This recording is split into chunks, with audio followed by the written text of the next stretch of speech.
Berdasarkan hasil riset yang dilakukan oleh Hootsuite dan We Are Social dalam laporan digital 2020, jumlah pengguna internet di Indonesia telah mencapai 175,4 juta orang atau sekitar 64% dari total penduduk Indonesia.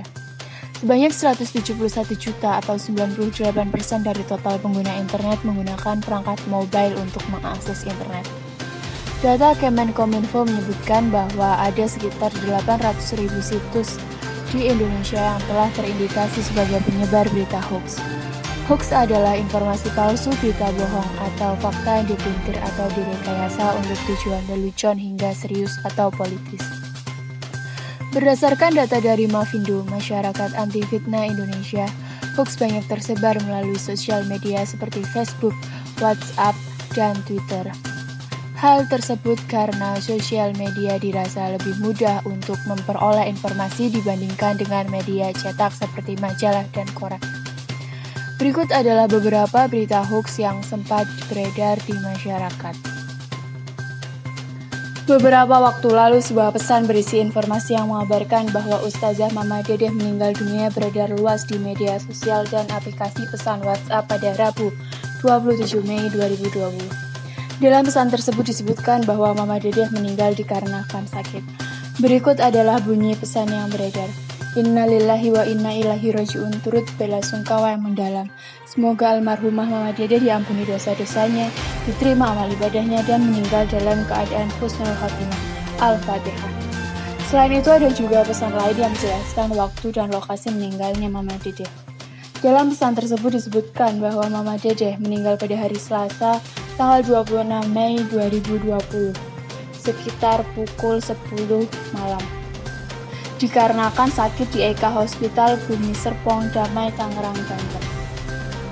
Menanggapi hal itu, anak sekaligus manajer Mama Dedeh, Nasmia, mengungkapkan bahwa kabar meninggalnya Mama Dedeh adalah tidak benar alias hoax.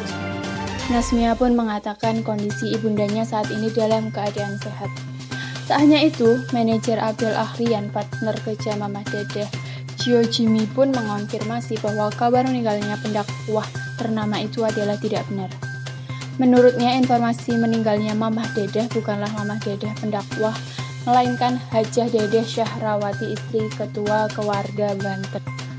Akun Twitter resmi BKN mengunggah sebuah surat tentang pengumuman penetapan nomor induk pegawai pada Selasa, 10 Desember 2019. Namun, surat tersebut langsung dibantah keasliannya oleh BKN sendiri dengan menuliskan kalimat bukan produk BKN. Pasalnya, surat pengumuman penetapan nomor induk tersebut mengatasnamakan BKN. Surat tentang pengumuman penetapan nomor induk pegawai tersebut tidak benar alias hoax. Dalam unggahannya, BKN menuliskan, Sobat BKN, di pagi yang indah ini Mimin dapat kabar menghebohkan. Masih ada yang mengira surat seperti ini asli.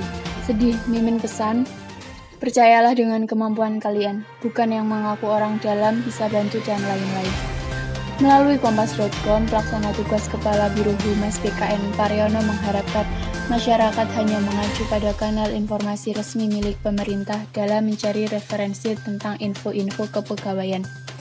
Lebih lanjut, ia menambahkan agar masyarakat berhati-hati terhadap oknum terkait dengan penerimaan CPNS. Kepala Biro Penerangan Masyarakat Karo Penmas Divisi Humas Polri Brigjen Pol Argo Yuwono menegaskan, seseorang bisa dikenai pidana apabila menyebarkan informasi palsu. Merujuk UU ITE dalam pasal 45A ayat 1, setiap orang yang dengan sengaja dan tanpa hak menyebarkan berita bohong atau menyesatkan dipidana dengan pidana penjara 6 tahun dan denda paling banyak 1 miliar rupiah. Oleh karena itu, sebagai warga negara yang baik, kita harus berhati-hati dalam membaca berita apakah hoax atau tidak. Beberapa hal yang dapat kita lakukan adalah: pertama, memeriksa ulang judul berita provokatif. Judul berita kerap dipakai sebagai jendela untuk mengintip keseluruhan tulisan. Namun tak jarang hal itu dimanfaatkan para penyebar berita palsu dengan mendistorsi judul yang provokatif, meski sama sekali tak relevan dengan isi berita. Yang kedua, meneliti alamat situs web. Dewan Pers memiliki data lengkap semua institusi pers resmi di Indonesia. Data yang terhimpun itu bisa digunakan oleh pembaca sebagai referensi apakah sumber berita yang dibaca telah memenuhi kaidah jurnalistik sesuai aturan Dewan Pers. Cukup mengetik nama situs berita di kolom data pers, pembaca dapat mengetahui status media yang mereka konsumsi berdasarkan standar Dewan Pers. Yang ketiga, membedakan fakta dengan opini. Mavindo menganjurkan pembaca tidak menelan mentah-mentah ucapan seorang narasumber yang dikutip oleh suatu berita. Seringkali hal itu luput dari pembaca karena pembaca terlalu cepat mengambil kesimpulan.